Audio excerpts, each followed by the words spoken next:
Okay, let's have a look. So when we analyze in the bank, like I'm going to look not only at a spreadsheet which we use in order to put certain points and then to get an answer. Okay, I'm going to look how, for example, hedge fund manager will do it. And first of all, we're going to look at balance sheet.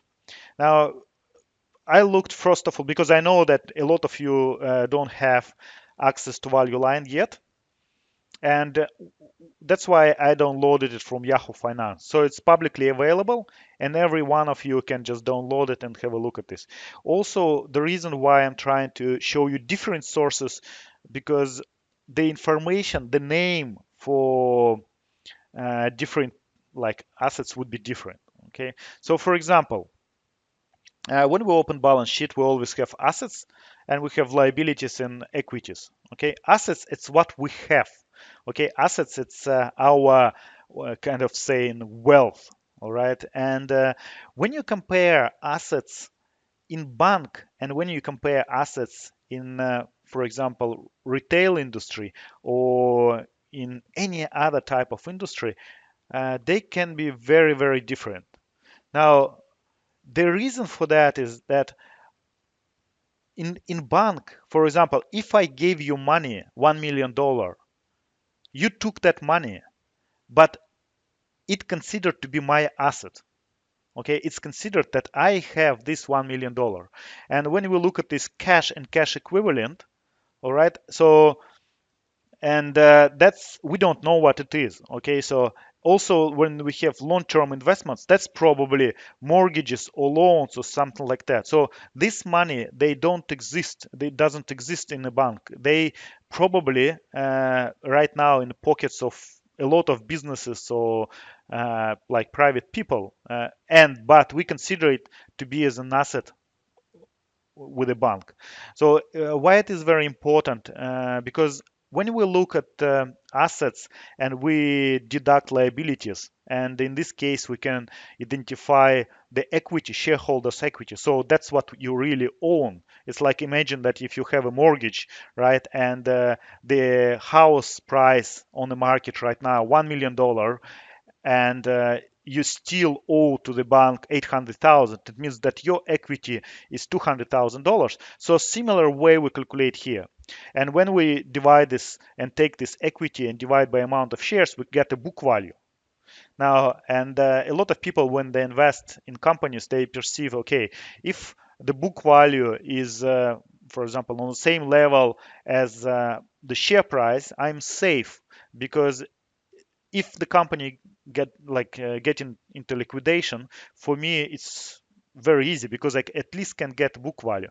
Whereas with bank industry, it's not the case, because if they have bad debts, and we'll go to that, so the loans which can be never returned, so it means that uh, even though they have it on asset, they wouldn't be able to recover that loan back, and they wouldn't be able to repay it. So that's why it's very, very important to understand where we put our money.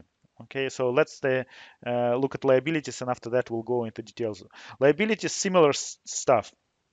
Now, liabilities, very interesting point here, because in majority of companies, when you see liabilities, it means that they borrowed money from the bank, from somebody else. But when you look at balance sheet of banks, liabilities, it could be deposits. And imagine when you put your money into the bank, and majority of you, I'm sure, you have your accounts. And for example, if there's a check account or current account, you practically getting no interest. So banks doesn't pay you. In some cases, you pay money to the bank for having money on your account. And in Europe now it's negative rate. So it means that banks, they get this money for nothing practically if they come from deposits.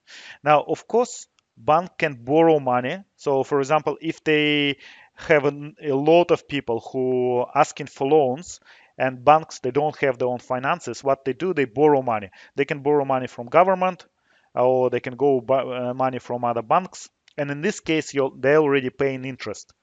And we need to understand the difference between what they pay and what they charge, that's the money they make.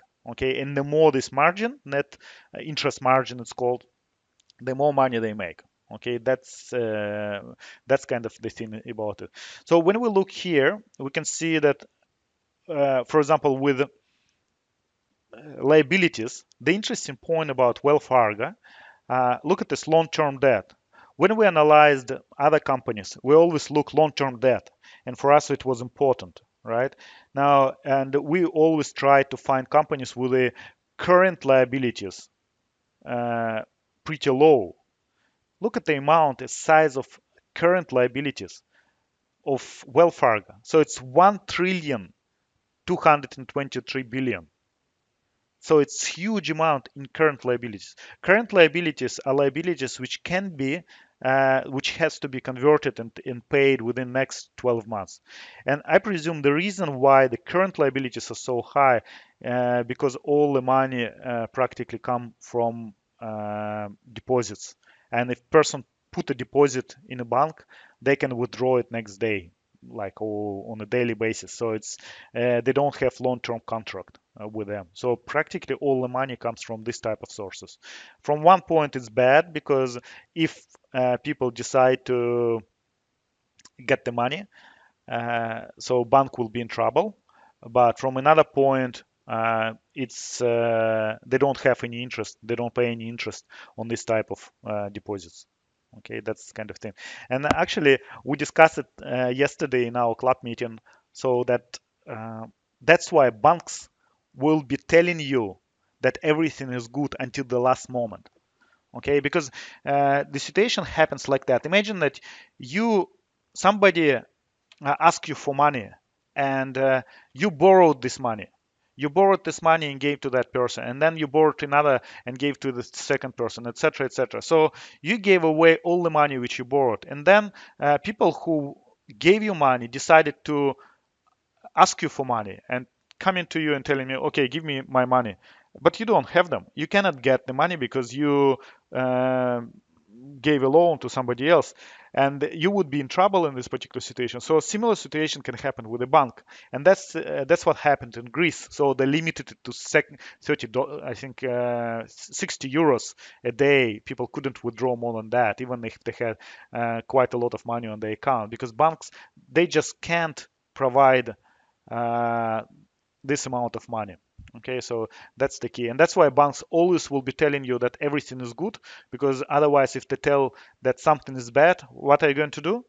You're going to withdraw your money or move it to another bank. Okay, so that's the key. So don't expect that banks will tell you uh, that they're in bad shape or something like that. Never happens. Okay.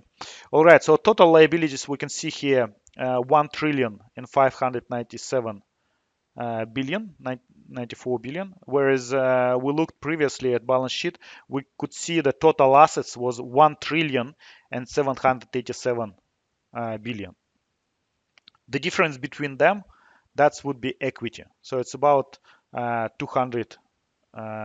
That's what 192 billion dollars.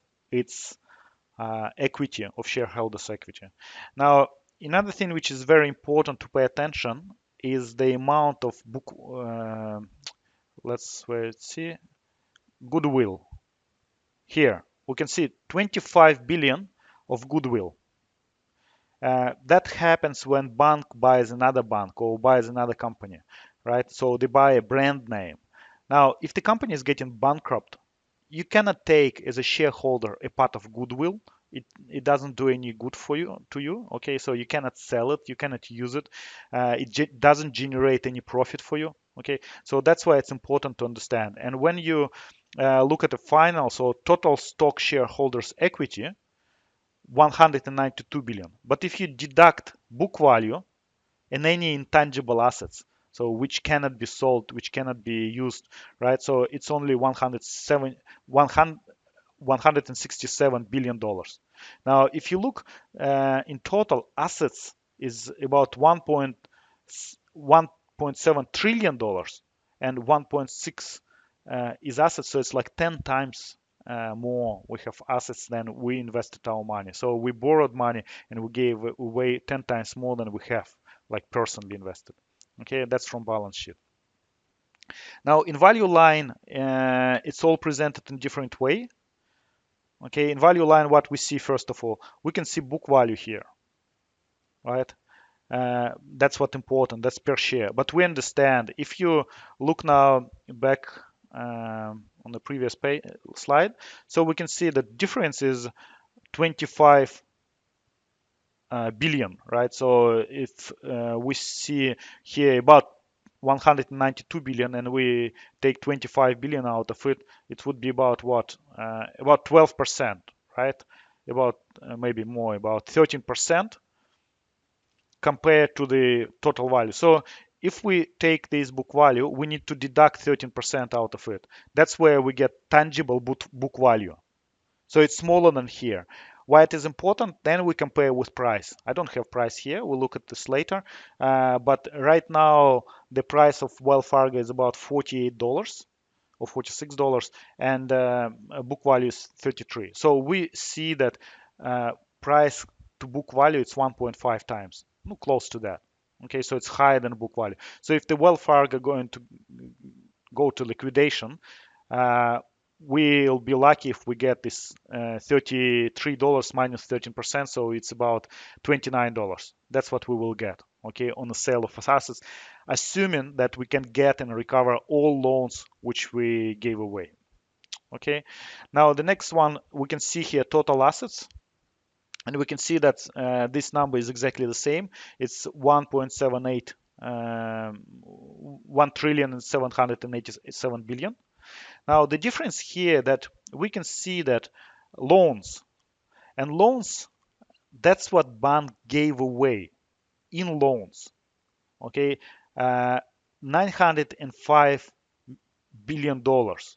So we can see that it's just a bit more than half of total assets. So we need to ask the question, where the rest of money? What do they have? What kind of assets do they have here included in the rest of it? Because we understand that part of it is given as loans, but what's the rest? What about another 887 billion dollars? Okay, that's the important part. And also we look from share equity. So we can see it here. That's $193 billion. Similar number, maybe a bit less than we saw just now because we're looking already at the second quarter, but very, very similar amount, right? And then we're going to look at different ratios. And ratio here, share equity to total assets. So I told you that's about our share equity is about 10%. So if you take it or leave it, it's similar to when you buy again. If we go back to houses, if you have a house which worth $1 million in the market and you paid only $100,000, it means that you have equity of $100,000. So if the price of the house moves down by 10%, right, and become $900,000, and you still owe to the bank $900,000, it will wipe out all your equity. So similar story can happen to the bank. If the bank, for whatever reason, gave bad loans, and 10% in this particular case of people who borrowed money, they wouldn't be able to pay it back. So bank will fail on those assets and wouldn't be able to recover them in any way. So bank is going to lose all this share equity, and this book value becomes zero or negative. Okay, that's the important part from book value. Okay, so what do we pay attention here? So first of all, assets, right? So size of assets and what income they generate. Okay, we're going to look at this more in details, but loans, we know that loans, they create income for us. And now when we're going to profit and loss and other assets, we will understand that it gives us stable income because if we borrow money from somebody and give it away, so we have a certain interest margin here and we get money. If we invest, where do we invest? Is it the fact that we're buying bonds or invest in some property or invest in something else? we need to know where to invest. And Value Line doesn't provide this information. Yahoo Finance doesn't provide this information for us. So we need to know when you invest in banks, you need to know this type of parts because if I told you if it is trading and trading is a big part of it, right? So you understand that your revenue from the bank can be changed instantly because if performance of the trader changes as well. From liabilities and shareholders' equity, where the money came from, like, and how much does it cost for us to take this money. So we understand if it's a lot of deposits, it's practically free for us. Now, if it is loan from government, other bank, or other financial institution, how much do we pay for this? And of course, shareholders' equity. If we have shareholders' equity, what's the percentage compared with all these deposits, in the inequality? And then we already calculate the ratio. So price to book value, PB ratio. A lot of you already using it, but in this particular case, please try to use, and not only here, it's in any other company, try to use price to tangible book value. So when you deduct goodwill and deduct all other not tangible assets. Okay. Now, a lot of people who invest in banking industry, they're saying ideal, like not ideal. It's secure if you buy the bank when the price to tangible book value is zero point 0.5. What it means? What does it mean? It means that the price, for example, for Wells Fargo will be about $15 because if we look at tangible book value around $30, right? And the price is 15. In this case, you know that even if half of loans wouldn't be recovered and assets wouldn't be sold, you still will be able to recover quite a lot of what you invested in this. Now, good if it is below one. And like I looked at some bank investors and they're saying buy when it is half of book value and sell when it becomes 1.5 book value or 2. Okay, when it becomes twice as high as book value, then you sell the shares of the bank. Okay, the next one I told you that shareholders equity to total assets.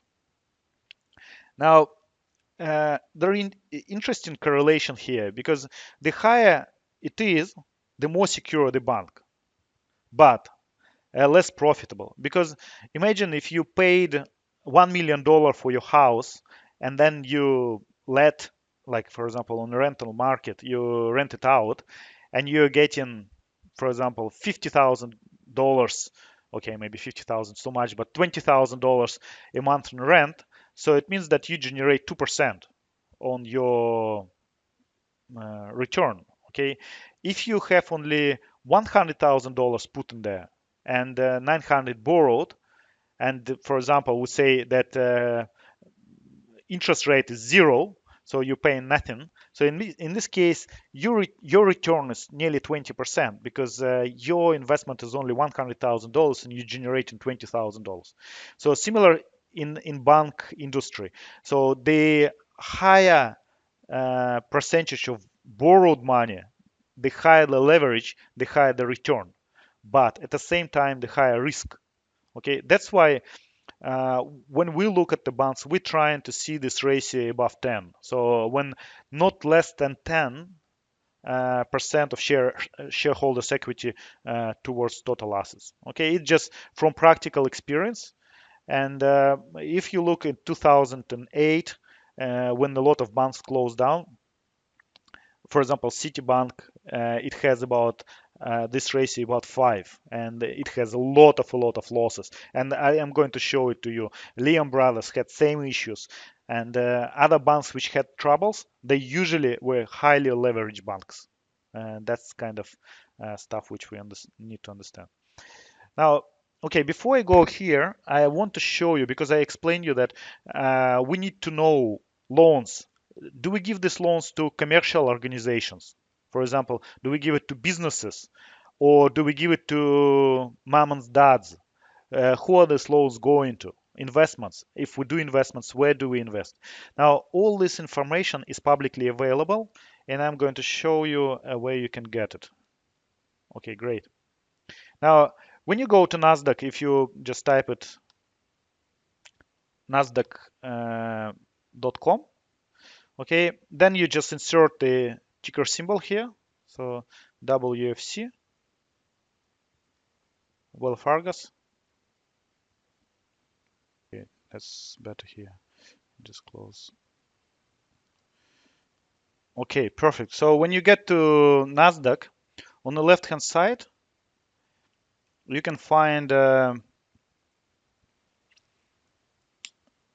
income statements. You can look here, or you can look at SEC filing. All right. So for example, when you go at SEC filing,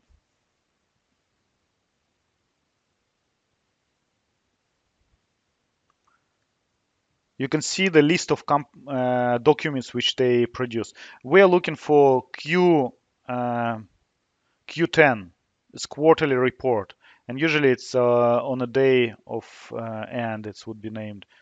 Okay, we can see it here. You see Q10, 30th of June. Okay, so we click here. Okay, I'll try to make it bigger.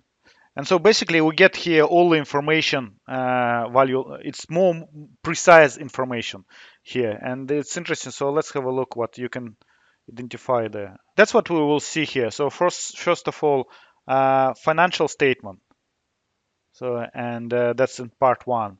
That statement of income, that comprehensive income, balance sheet, and etc etc etc, and then we can see that summary of policies, business combination, so a non-financial statement. And if you go lower, you can see here additional uh, overview, earnings performance, balance sheet analysis, off balance sheet arrangement, so risk management, so how they manage their risk, different capital management, etc., etc. So it's pretty good information here if you decided to analyze the company in more details. Now, what happened here? Just a second.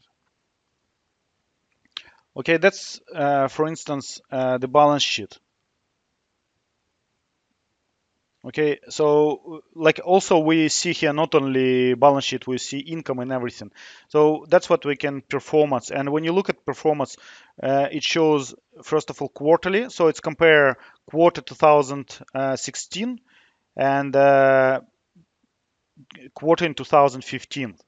You know, similar. And also we look at half a year. Okay, so again, 6 months ending in June. Uh, 2016 and June 2015. So it's a good comparison. In this case, you can see if the business was growing. So for example, we can see that June 2016, the income was 11 billion, and here it was 11.5 billion. So we can see that there was a change of 4%. So Well Fargo dropped in this, and that's why the price of Well Fargo went down. Not only Well Fargo, it's a lot of businesses they went down in price. So, but basically, I want to show you what was happening with here. So what we can see here, net income, applicable to common stock, and then different profitability ratios. So it's return on asset, and return on asset, we're going to talk now about it, but you can see that's 1.2%, and it's considered to be good when it's above 1. Okay, then return on equity, and I was telling you that we're looking for something above 10%. So here it's 11.7, which is good. Another ratio, we're going to look efficiency ratio. I will explain you later what it is. And the total revenue, we can see 22 billion. Okay, now it's divided here. Now, if you go just a second. Okay, so here we can see that average loan 950 billion and the average assets 1.8 trillion. So we understand that, and deposits is 1.2 billion. So we know that they have deposits and loans. Loans are much less than deposits, but after that they invest somewhere. Okay, and they can see average consumer and small business banking deposits 726 billion, and that's the interesting point for us, net interest margin. So that's how much they make between borrowing money and paying interest to those who they borrowed from, and when they lend their money. Okay, that's the interesting thing. Okay, I just go into that's goodwill again. We can see here again deposits. I'm going to go a bit lower and show how detailed information could be. So when we look at investment securities, do you remember when we looked at Yahoo Finance and it was investment, long-term investment, and you can see that securities of U.S. Treasury and federal agencies. So they invest there. They invest in political subdivisions, states and political subdivisions. They mortgage-backed securities at federal agencies. So you can see that they invest in some government assets, right? And after that, you can go to into details mortgages, for example. So they have mortgages held for sales. Also, they have loans, and loans they broken down. So, for example, commercial and industrial non-US, then real estate mortgages, real estate construction. Okay, that's what you can see. Then you can see that the consumers, so real estates 1 to 4 family and junior loan mortgage. And when you compare them in size, so you can see that, for example, here they about the same. So that would be total commercial. It would be smaller. But for example, this one is total commercial, 490, and 460 total consumer. So we can see here that it's balanced. Part of loans go to businesses and part of loans go to uh, like Mama's does. Okay, and then you can go to all other activities which we do. So earnings, assets, and etc. etc. etc. So sometimes you can see that they have some assets which they repossessed because of bad loans. Again, you can see uh, loans, and it's more precise here. So if you want to analyze the bank in details and understand where the money coming from, it's much better to come here. And it's not only for banks, it's for any other company, but it requires more time to analyze and understand this kind of report. But if you manage to do that, you will understand business much, much, much, much better. Okay, so that's why it's important.